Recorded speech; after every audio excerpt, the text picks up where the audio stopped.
Hi there mate, how's it going? It's Benja here, and this is a breakdown and review of Time Episode 3. Mark Cobden has been in prison for more than a year, and Eric McNally is still smuggling drugs into the prison for Jackson Jones. He wants Eric to bring in a knife this time around, but he refuses, giving Jones 3 compelling reasons. 1. Eric would face a murder charge if someone dies. 2. They could kill one of the guards. And 3. They could attack Eric himself. Eric shows how smart he is here. He knows he doesn't have a lot of leverage because they're threatening his son, but he still convinces Jones by explaining to him how this knife business could cause their overall arrangement to fall apart. Jones is also wise, so he constrains himself and doesn't mess with a winning formula. One of the reasons I don't enjoy prison dramas is that they're usually full of dumb convicts and guards who don't know when to stop pushing their luck. These shows use the stupidity of their characters to expand conflicts, and they're never realistic. You're not satisfied with the decisions of these characters. But as this scene between Eric and Jones shows, Time is different than your average prison drama. Most of these characters actually know their limits, and like I said, they don't push their luck. They're still involved in shady stuff, of course, but they're not too dumb. That is why I've enjoyed Time much more than I thought I would.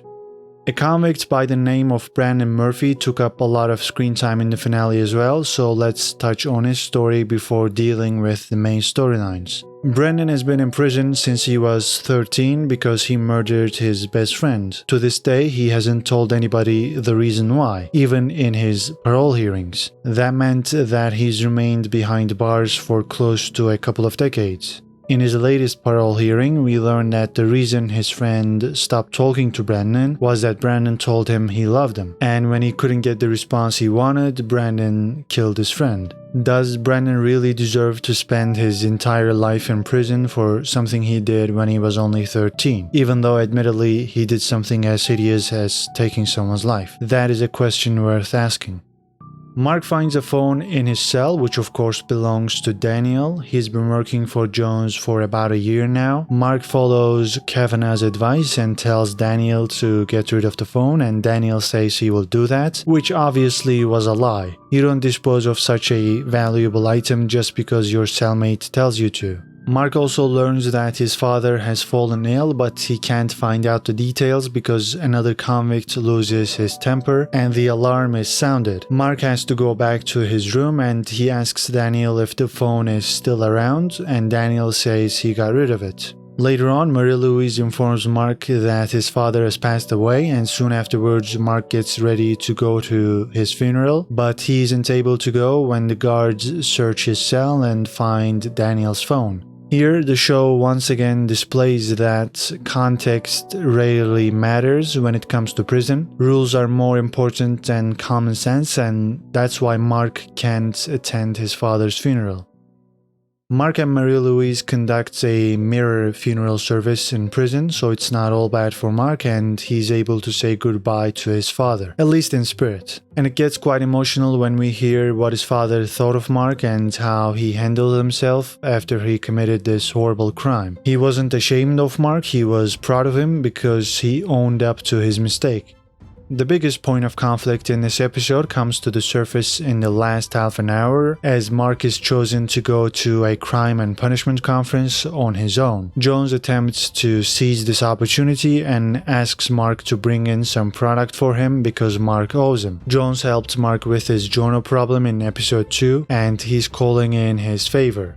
Mark's speech at the conference is simply exquisite. He talks about the idea and the illusion of atonement, and he comes to the conclusion that the only thing he can really do is to try to atone. His sense of guilt isn't ever gonna go away. The man he killed will remain dead, and his wife will be living with that pain forever. So there is no final destination for Mark, but he has to keep going. He has to try to live a good life. And of course, living a quote-unquote good life doesn't involve smuggling drugs into the prison. He tells us much to Jones, and Jones goes, "Caning it is then." Mark could have just done what Jones asked him to do. He had an excuse, which was his safety. But he chose his principles over his safety, and that is an indication of his good character.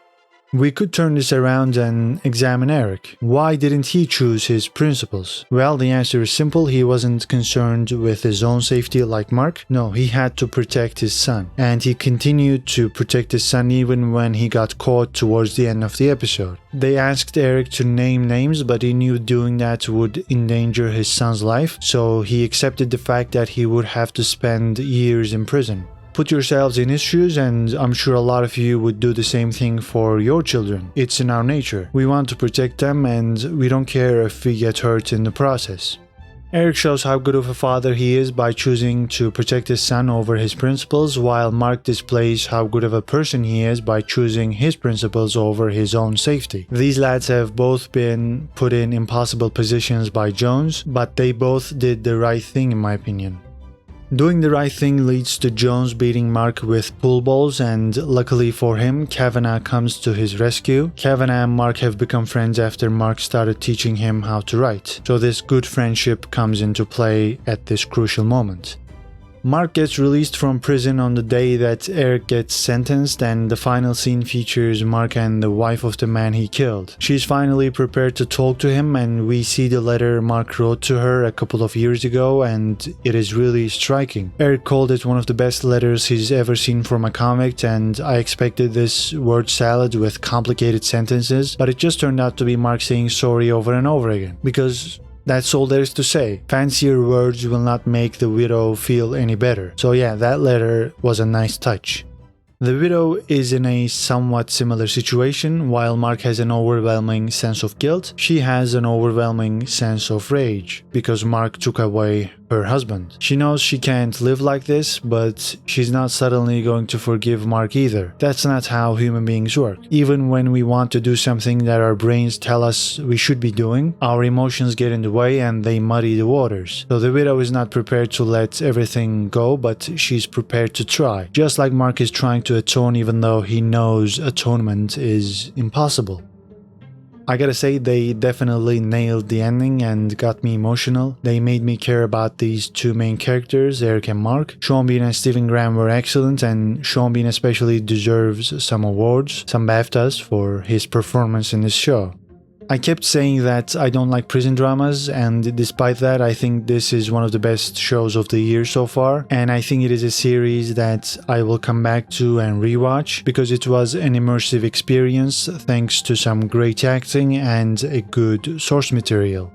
It's time to reveal my rating now. You can see my scale on the left hand side. I will give Time an 8 out of 10. Well, what did you think about the series finale and the series overall? What would your rating be out of 10? Leave your comments down below, like this video if you've enjoyed this breakdown, and subscribe for more movie reviews and TV show breakdowns. That's it for now, take care and see you in the next video.